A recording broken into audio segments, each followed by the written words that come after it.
Welcome everyone to the recap of round number 3 of the Austrian Chess Championship. Today I played against Florian Schwabeneder, international master, rated 24-45, and yeah, it was a pretty disappointing game, but without revealing too much, let's get into it.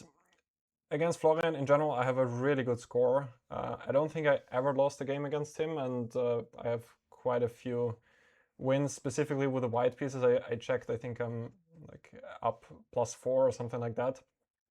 So obviously going into today's round, I was quite optimistic about my chances.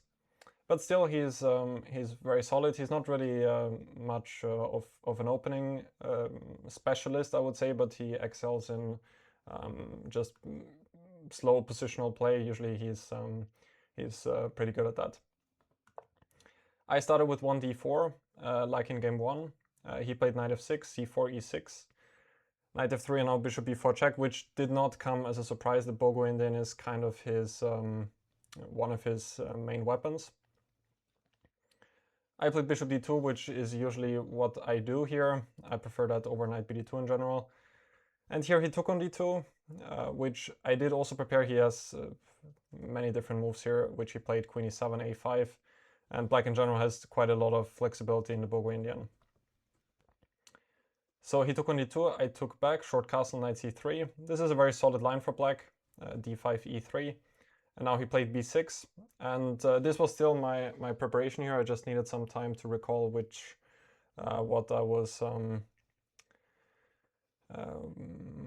was my idea here, since a lot of these lines are quite similar and I didn't want to mix up anything. In general, after b6, quite often the idea is for white to take, since now e takes d5 would be strategically risky, because now black doesn't really want this b6 move, because the c7 pawn is now a long-term weakness. So he took with the knight. I played bishop d3, bishop b7, and now bishop e4. That was still my preparation. I'm not sure actually if there are still games. I think when I checked there were like 3 or so, but in general this is quite a rare approach. The idea is, if black goes for the logical move knight d7, now white has the choice of knight takes d5 or bishop takes d5, and in both cases I will get this type of castplot structure, something like this. I can play with b4, for example.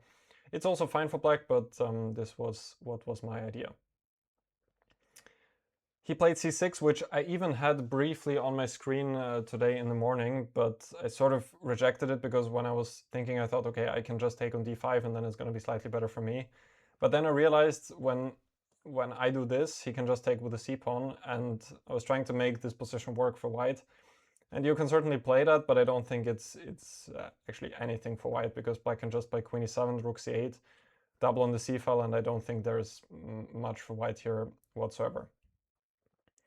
So I castled, and now he played knight f6, which I thought was unnecessary.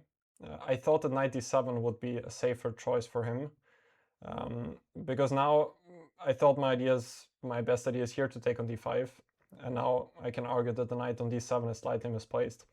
And here I would definitely have more chances, like I have ideas with queen b4, and I can play this, but still I think that this would be the more solid option for black. He went back knight f6, bishop c2, but now I think it went wrong for him pretty quickly after knight bd7, because he gave me the big center with e4, and now he committed a very big mistake, which I should have been able to capitalize on. Instead, the best for him is probably to play c5 now, after which I should take on c5. This was my idea. And now if he takes on d2 and takes on c5, I'm a bit better, because he has the weak pawn on c5. It's still fairly solid for black, but you know, I have ideas like knight b3, knight a5, something like that. And if he takes on f3, it also doesn't change much. Probably this would be the best for black right here. But still, after he takes on c5, I'm probably a bit better. I can go rook d1, and the c5 pawn is always a bit of a weakness. But he played knight e7, now e4, and yeah, e5 is just a conceptual mistake here. The whole tactical idea is, if I take, then he has knight takes e5, and here I don't think he should have any problems, because if I take, he has this intermezzo on f3, and then he can take on d8 on the next move. But he just missed that I have this very simple move, rook 81, and now black is basically busted in this position because I'm threatening to take on e5 now. And otherwise I can take on e5 myself, like if he goes for something like queen e7. I thought I can just take everything here, go f4, and then e5 will come next. And it's just a really bad position for black. So I think the best shot for him would be to go for c5 now.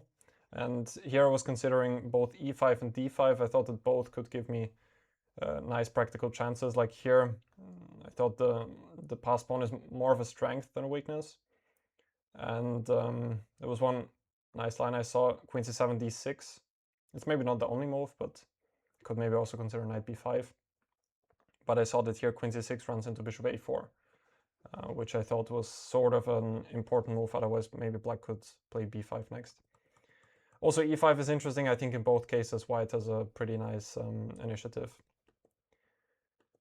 Yeah, now he took on d4, which I think made things even worse. And now I have a huge time advantage and basically a winning position, I believe. But after knight c5 here, I spent a lot of time and maybe didn't go for the best in this position. Yeah, I don't think he should take on e5. This just accelerates my initiative because now f4, e5 is coming anyway. And here b4 was maybe slightly unnecessary. I thought that this position must be extremely good for me, and I'm pretty sure that it also is. But I did have many just extremely attractive options here. Like, I was just spoiled for choice here, and that's why I spent so much time. Like, both e5 and this engine line here says queen g5 is also a move. I did consider this move as well. But I just thought with b4 the position just looks so good, and I thought that here, you know, maybe I will even win the e6 pawn more or less by force, but that was not the case. Here, if I keep queens on the board, it's just extremely bad for him. In the game I was thinking about h6, queen g3, knight h5, and I was just looking for a forcing win. But I think I can just play the move queen e3 right here, and then e5 is a big threat, f4 is coming, it's just... or knight f5, I think that black can not resign here, but it's close to this because yeah, it should just be really bad. I was only looking at forcing moves like queen e5, and I'm sure that this should also be extremely good for me, but here after queen g5 for some reason I was sort of stuck here, and I thought that the endgame here after taking is not so clear, which I'm also not sure that that's the case. Maybe there's also something extremely good here, but I was trying to look for the maximum, which, yeah, b4 it's not like a bad move, but playing simple with queen g5 would have probably been the best. Florian told me after the game I think he wanted to play queen c7 here, but then I can go e5, knight d5, and well, already here knight f5 looks winning to me. I can go for a simple move like rook e1 instead. There's just no way that black should be able to survive this attack here. Yeah, so b4 he went knight e6. I also wasted a lot of time here thinking about the move knight a6, and eventually I saw what I wanted to play here. I wanted to play e5, but I think it's also a bit strange that I spent so much time on the move knight a6. Like, I don't think anyone on this planet would even consider going here. I think eventually what I planned was to go just e5, knight d5, and now something, but at some point I just thought, okay, if knight a6, if this isn't good for me, then that just can't be. Yeah, so we got this position. I think he has to play knight e6. I took bishop b3, queen e7, queen d6, rook e8. And well, this endgame should be just strategically winning, but I was not able to find the right setup. I'm also not sure that I actually should take on e7 here. Like, this just seems like it can help black. Maybe I should go for the more concrete option with f4 in this position. And actually, I have no idea why I didn't go for this here, threatening f5. The thing is, if he now moves his king, then I could even consider keeping the queens on the board, and the king is on f8 on a terrible square. Which means that now after f4, I guess that he has to move the king anyway to h8, and then I have a much better version because the king is just on a really bad square. So yeah, okay, this is also good. I'm just quickly checking now because I'm just curious. But actually taking seems like it might be also not bad. But here I think that what I played was too slow. I played rook fd1 here. What I'm seeing is that f4 should be the best move. In the game I was not so sure what happens after e5. And I'm still not sure. Maybe just this position with f5 is just really good for me. I thought that the e4 pawn could then sometimes be a weakness and he could play c5. Wow, actually b5 is the winning move here. But there is something maybe more human, which is to take and then going rook d7, which I didn't see in the game. And he cannot take obviously because of the pin. And if rook e7, I have this idea, and then e5. So from that regard, f4 seems extremely powerful. By the way, king f8 I also didn't really see. And the point is that if I take on e6, then he will probably regain the pawn on e4. And if I take with the bishop, then he has knight e8. Maybe also rook e8 can work, but I didn't see the win here. Yeah, so I played rook d1 and allowed him to play e5, which, yeah, I'm not so sure, like, f4 might be the best move, but also e5 looked extremely attractive. I was also looking at this during the game. And after knight d5, however, I didn't see, like, the concrete win. Knight e4 seems to be the best move here, which I also considered during the game. But I was also spending a lot of time on knight takes d5, c takes d5, and then rook c1, but here I couldn't figure out if it's actually enough for me. It looks very good, like some position like this, but I wasn't sure if it's enough. Like even some endgame like this, I'm not so sure that it's maybe just a draw. At least that's what I thought in the game.